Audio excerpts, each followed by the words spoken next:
Hey, if you want to know how to get more people to want to spend time with you, it really has everything to do with the value that you add in exchange for their time. And what I'm going to go through is I've got 6 levels of like what I call escalating value that you can offer in exchange for their time.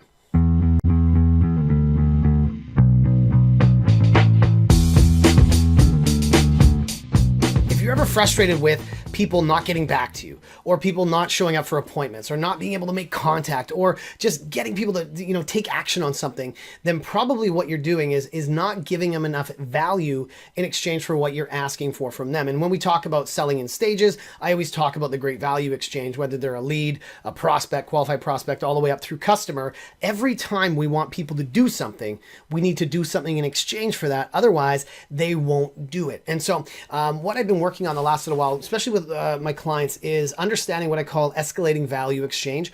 And there's 6 things that we can give to people, and they go that each one subsequently adds more value.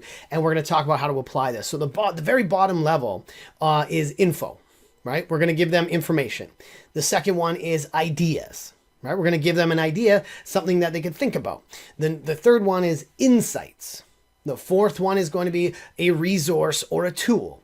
And the fifth one is going to be like a how-to guide or steps on how to do something. And the sixth one is going to be done for you. And I'm going to work through these. Now, if we think about it, when we want people to take action, I was reading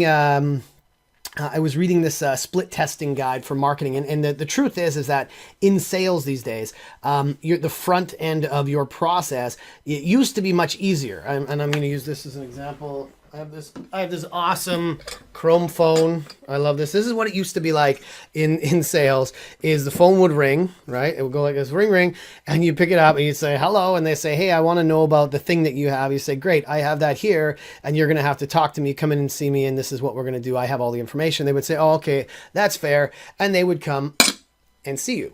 Now, times have changed. People are on the internet. They're going through all this stuff, and they're bombarded with information. And so their questions have become a lot more pointed. They become a lot more specific. And so they call you and say, hey, I want an answer to this question. Do you have this? And so we get caught what I call question and answer hell, or we try and make contact with them, and we can't. It's just like they ghosted us and they've disappeared. When we think about this stuff, what we're asking for from them at this point, once they become a lead, is we're asking them to give us their time. If we think about how we sell in stages, in exchange for their time, we have to give them something. And if we go to the first couple levels, information and ideas. When we think about split testing as a salesperson, as a marketer, because your messaging and your conversations at the front end of your sales process are now much more aligned with marketing than they are in sales. And one of the split tests I just read was the difference between, start your free trial or start my free trial as a click to action button. The start my free trial has like a 3 times conversion rate.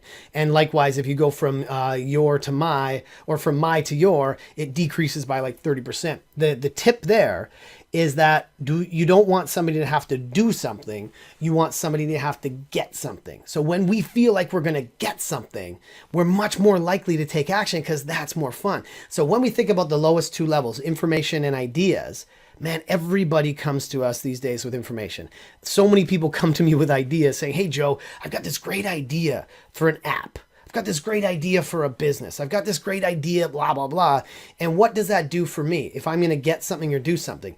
Ideas and information mean that I have to do something. I have to figure out what to do with that stuff. It doesn't help me as a potential customer, right? It means like, oh my God, I got more work. And as I'm recording this and as I was doing a session today, I was looking at somebody had sent me all these articles, all these resources, and I have them all open as the tabs on the top of my computer. And it's creating that sense of overwhelming for me to say, man, I have a lot to do. That's the first level, ideas, information and ideas. The second level are insights and resources or tools. Insights are the much better way to do it. You say, hey, here's the information and here's how it applies to you. Here's what you can do with it. Now, here's what I want you to think about it. You're connecting the dots in your business, in your world. This is an idea. This is how you apply it. This is what you do with it. So that people go, oh, okay, that makes sense. Or here's something and I was thinking about you for this specific reason because of this and this. That's why we use you and because. And on the resources and tools side, we say, hey, and I know that you're in this business or you're doing these things. Here's a tool that we use. Here's a calculator that we use, a spreadsheet that we use, this website that helps us do this, or these ways that you can get these free resources, all these things. So if I'm going to help somebody build a video, like say a 30-second video, I'm going to show them, how to go on a theme force, how to get the right, graphic river, how to get the templates, audio jungle, how to get the music, how to outsource to Fiverr. I could show you all these resources that you can access. You're like, man, that makes my life a lot easier than the way I was going to do it. So by giving them insights and resources, now you're saying, here's some stuff and how you can make your life easier. That's the second 2 levels there. But at the very top level, I want to think about like versus do versus get. If I give you a how to, I'm going to show you the exact steps that you can use to do this, this, this, and this. And if you just applied those steps, you're going to be in a much better position. These are proven metrics and you see this all the time online marketers, follow my 5 proven steps, that kind of stuff. But that's a really high level get. That's what people are selling, right? But on the very high level is the done for you. If you just spend time with me, I'm going to walk you through this stuff. I have resources for you. I'm going to help you create a plan. We're going to do this. We're going to do that so that you can have this, right? And it's the same thing for me when I'm selling consulting services.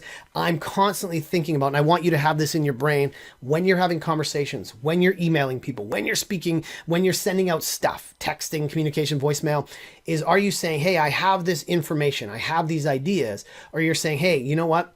There's a lot of information out there. There's a lot of ideas. Let's spend some time. I'll show you how those things work. I've got some resources I can share, some tools, but I'm actually going to walk you through exactly what that looks like so that you can be able to take action on these things. And, and I also have some stuff I can help you do so that you could get results much quicker. You could see the difference in value on those levels. So when you're talking to people, I want you to think, are we getting caught in that question and answer hell? When we talk about 5 buying decisions and all this stuff and selling in stages, this is what we're talking about, is that if we want people to give us something, we need to give them something in exchange. So if you're not getting people to return your calls, show up for meetings, or give you money, it's because your offer is simply just more stuff for them to do, not what they're going to get in exchange. Because we love getting stuff. We hate doing stuff. Nobody needs more stuff to do.